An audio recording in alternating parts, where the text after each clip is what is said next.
À Lannion ce samedi 12 octobre, près de 140 manifestants ont rejoint l'appel à la défense des services publics lancé par des Gilets jaunes du pays de Guingamp et de Lannion. Parmi eux des syndicats, partis politiques et associations étaient largement représentés, tels que la FSU, les Verts, la CGT, le PS, la France Insoumise, l'UPR, ainsi que des militants d'Attaque et d'Ensemble. Les Gilets jaunes estiment que la convergence avec les syndicats, les partis politiques et les associations est nécessaire pour défendre les services publics. Le cortège a marqué des arrêts devant la Poste, le centre de secours où les pompiers sont actuellement en grève, le Trésor public, l'hôpital, l'EHPAD, la gare SNCF et la maison du département. Le Canard réfractaire, un média indépendant des Côtes-d'Armor, a publié un très bon reportage dont voici un extrait. Et donc aujourd'hui, je l'ai dit dans la manif, mais j'arrête pas de le répéter, l'enjeu, ce n'est pas que défendre le service public aujourd'hui, c'est de reconquérir des services publics pour toute la nation. Je vous remercie. Alors si chacun manifeste de son côté, c'est le corps social qui est divisé. Mais beaucoup d'organisations ont compris ce truc-là. Et ils se sont dit, c'est pas forcément aller se mettre en avant, il y a vraiment des luttes communes où on est tous d'accord sur les concepts et qu'il faut impérativement faire changer les choses. Et là, il faut qu'on soit ensemble. Vous pouvez retrouver les Gilets jaunes tous les jeudis à 19h30, à la mairie annexe de Bullien, à Lannion. Samedi à Ploërmel, une cinquantaine de Gilets jaunes a installé un péage factice visant à dénoncer le projet du gouvernement de privatiser certaines routes nationales, comme l'axe Josselin-Pontivy. L'ambiance était bonne enfant, et les automobilistes ont accueilli favorablement cette action d'information.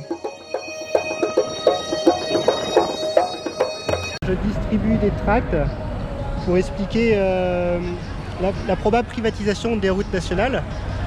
Donc ça serait via la loi mobilité. Il y a un amendement qui est prévu pour confier la gestion de certains tronçons à des groupes privés.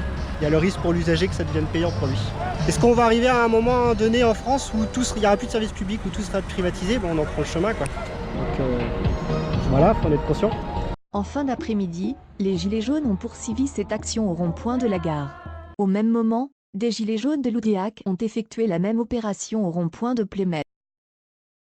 À Fougères, des Gilets jaunes ont rejoint l'appel de 5 syndicats pour dénoncer la réforme des retraites et demander, entre autres, l'abrogation de l'augmentation de la CSG, l'augmentation des pensions, le maintien des pensions de réversion et l'indexation des pensions sur le salaire moyen. Le secrétaire CGT du centre hospitalier de Fougères a dénoncé le manque de moyens dans les EHPAD et le déni du gouvernement. Une délégation de 5 Gilets jaunes du pays de Landerneau a rencontré la députée Graziella Melchior pour échanger. Chômage, logement, endettement, retraite, sécurité sociale, le débat a parfois été houleux, et souvent les avis sont restés discordants. À Lanester, des Gilets jaunes sont venus soutenir 3 commerçants devant l'hypermarché en signe de contestation. Ce mardi 8 octobre à Quimper, le groupe de Gilets jaunes Glazik a organisé avec la Coordination nationale des comités de défense des hôpitaux et maternités de proximité, et le syndicat sud du CH Cornouailles, une rencontre sur le thème de l'hôpital public, intitulée « Les urgences sont-elles en train de s'effondrer ?»